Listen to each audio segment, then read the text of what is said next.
Good morning दोस्तों, राधे राधे, जय माता दी। आशा करती हूँ आप सभी स्वस्थ होंगे, मस्त होंगे और अपनी ज़िंदगी में तरक्की कर रहे होंगे, आगे बढ़ रहे होंगे और यूँ ही तरक्की करते रहिए, आगे बढ़ते रहिए। भगवान जी से हम यही प्रार्थना करते हैं आप सबको अपने मार्ग में हमेशा सफलता मिले। तो चलिए आज के ब्लॉग को शुरुआत करते हैं। तो हो चुकी है हम लोगों की प्यारी सी सुबह। तो सुबह में मैं उठी थी, स्नान कर लिया था, पूजा भी कर लिया है। उसके बाद मैंने चाय पी, चाय पीने के बाद सब्जी कट करके छौंक दी है। अब बनानी है रोटियां। तो चलिए रोटियां बनाते हैं और आज के ब्लॉग में आप सभी मेरे साथ बने रहिएगा। तो बहुत दिनों के बाद ये ब्लॉग बना रही हूँ क्योंकि उस दिन जब घर का छज्जा गिरा था, बिजली कड़की थी, उस दिन से आज मैं ब्लॉग बना रही हूँ क्योंकि भैया की तबीयत काफ़ी सही है, देवर जी की, जिनके ऊपर मतलब छज्जा गिर गया था, वो अब काफ़ी सही हैं। तो कल तक शायद आ जाए या फिर आज ही घर आ जाए। तो चलिए आज का ब्लॉग स्टार्ट करते हैं। तो तुरई की सब्ज़ी बनाई थी, वो बनाकर मतलब रख दिए, कढ़ाई की सिंक में डाल दी। उसके बाद मैं आ गई थी रोटी सेकने। रोटी मैं अपने लिए ही बनाऊंगी क्योंकि मेरे हस्बैंड है नहीं, वो गए हैं नैनीताल। तो अकेले ही बनाना, अकेले ही खाना है, इसलिए वही मैं सोचूं फटाफट से खाना बना के रख लेती हूँ, फिर पूरे घर की साफ़ सफाई में लगना है। और बड़ा ही अजीब सा लग रहा है ना एक जन का खाना बनाना। तो खाना तो मेरा फटाफट से बन गया है। मैं अकेले रहूँ या कई लोग रहूँ तो सबसे पहला मेरा फ़ोकस यही होता है कि सबसे पहले मैं सारे किचन के काम ख़त्म करूँ, फिर उसके बाद कुछ भी करूँ। तो उधर किचन का मेरा काम ख़त्म नहीं हुआ था, मतलब खाना बन गया था, अभी साफ़ सफाई करनी बाकी। तो इधर मेरी ननंद आ गई थी, मेरे देवर जी मतलब एडमिट है ना, तो उनको देखने आई थी। तो सुबह सुबह इधर आ गई हमारे घर भी, तो उनको चाय नाश्ता करवा रहे हैं। और थोड़ी देर बैठी तो इनके साथ भी मुझे बैठना पड़ा। बैठना क्या, बहुत समय बाद आती हैं तो बैठूंगी नहीं तो अच्छा भी नहीं लगता ना। और तो वही मैंने इनको चाय बना कर दी, ये चाय पी रही हैं और टीवी चल रही थी तो टीवी देख रही हैं।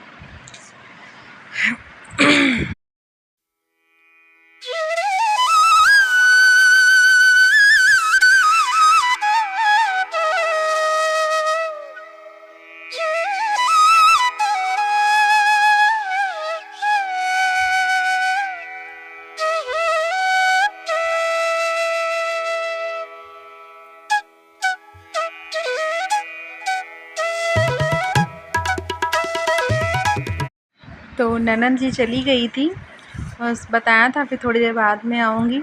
हमने कहा चलो ठीक है, तब तक मैं अपने सारे काम ख़त्म कर लेती हूँ। और जब से घर का छज्जा गिरा हुआ है तब से सच मानो मैं झाड़ू लगा लेती थी और पोछा नहीं लगाती थी। इतनी दहशत अंदर थी, इतना डर लगता था इस घर में रहते हुए कि कहीं पूरा घर ना गिर जाए। मेरे अंदर यही लगा रहता था कि कहीं घर ना गिर जाए ये।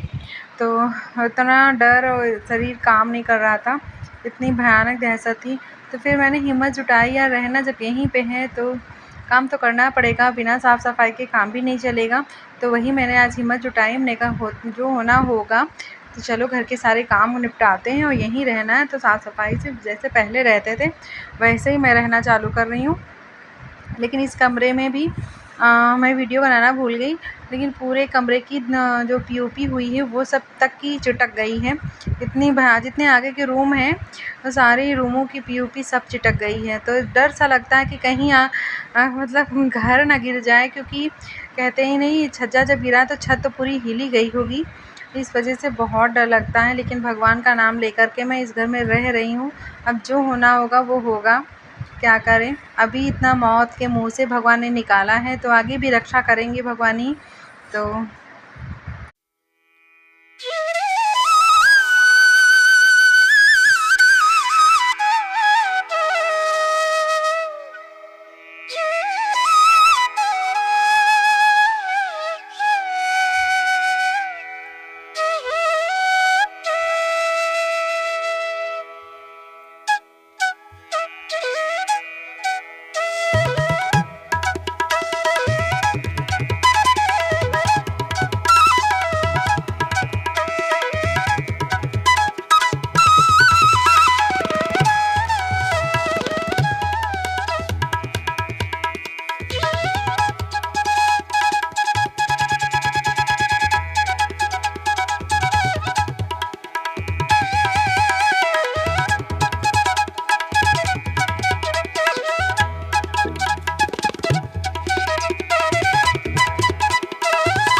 ये वाला रूम जो है, मैं बता रही हूँ ना, वीडियो बनाना भूल गई। ऊपर की जो छत की जो पीओपी है, ये रूम सबसे ज़्यादा ख़राब हुआ है। अगली वीडियो में जब बनाऊँगी तो आप लोगों को ज़रूर दिखाऊँगी कि ये कमरा कितना ख़राब हुआ है, बहुत ज़्यादा। और इस कमरे में आते हुए तो बहुत ही डर लगता है, लेकिन बस वही है, ईश्वर का नाम लेकर के मैं काम किए जा रही हूँ। जो होगा देखा जाएगा, क्योंकि जब भगवान का साथ होता है ना, हाथ होता है सर पे, तो कुछ नहीं होता है। और सच में भगवान ने मुझे बहुत बचाया है और भैया को भी बहुत बचाया है, इसलिए भगवान का बहुत तहे दिल से शुक्रिया कि ऐसी घटनाएँ भगवान किसी के घर में ना हो, किसी के घर में ना हो। और ये मतलब हम लोग को पहले ये होता था, टीवी या फिर न्यूज़पेपर में ही पढ़ते या सुनते थे, किसी के घर का छज्जा गिर गया, किसी का घर गिर गया।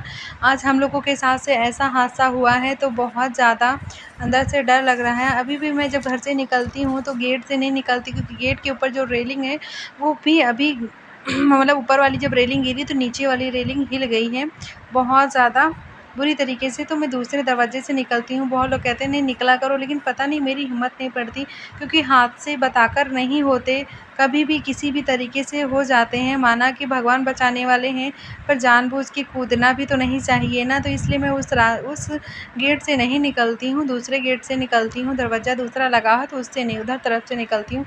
और बच्चे जो भी आते हैं तो मना भी बराबर करती रहती हूँ कि इधर से ना आओ, क्योंकि मैं अगर गेट खोलूँगी तो आराम से खोलूँगी, और बच्चे जैसे बेधड़ाक से तेज़ से खोल दें गेट, ऊपर रेलिंग हिल जाए तो फिर 2-4 ईंटें गिर जाएँ तो काम बन जाएगा इतने में ही।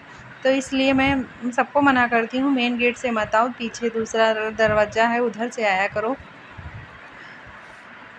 ये देखिए ये वाली रेलिंग है, इसी के नीचे गेट बना हुआ है, तो मेरी हिम्मत नहीं पड़ती है। इसमें अनमोल ने एक लात मारी, पूरा ये देखो गिर गया है। तो ये पूरी रेलिंग सिर्फ़ अटकी हुई है। मैं कितनी बार कह चुकी हूँ, समय निकाल कर, माना कि भैया हॉस्पिटल में थे, लेकिन समय निकाल कर इसको भी हटा दिया जाए तो ज़्यादा सही है, क्योंकि बच्चे अंदर आ जाते हैं, बाहर चले जाते हैं, गेट को तेज़ से बंद करते हैं, तो कहीं ठोकर ज़्यादा लग जाए, रेलिंग में ऊपर ही आ जाए तो बहुत ख़तरनाक है। लापरवाही नहीं करने वाली है, लेकिन मेरा कोई सुनता ही नहीं है। लोग सोचते हैं ये अपने बचाव के लिए कह रही हैं, लेकिन अपने बचाव के लिए भी होता है और दूसरों के बचाव के लिए भी होता है कि हाँ, इसको गिरवा दिया जाए। तो लेकिन चलो भैया आज आ गए हैं हमारे, तो देखते हैं क्या होता है। भैया हमारे ठीक हो गए हैं, इसलिए बहुत धन्यवाद भगवान का, क्योंकि हॉस्पिटल से घर तो आ गए हैं, लेकिन अभी दवाइयाँ तो चलेंगी, इनको पूरा बेड रेस्ट करना पड़ेगा, क्योंकि इतना ज़्यादा ठीक नहीं हुए हैं, बहुत ज़्यादा ज़ख्मी हुए हैं। अंदरूनी कोई चोट उन्हें नहीं आई थी, लेकिन बस ये है कि ऊपर मांस में बहुत ज़्यादा चोट आई है, घायल बहुत बुरी तरीके से हुए हैं। लेकिन चोटों का क्या है, ठीक कर लिया जाएगा। भगवान की कृपा है कि वो हमारे बीच हैं, हमारे साथ हैं, इसके लिए इस चीज़ का बहुत धन्यवाद।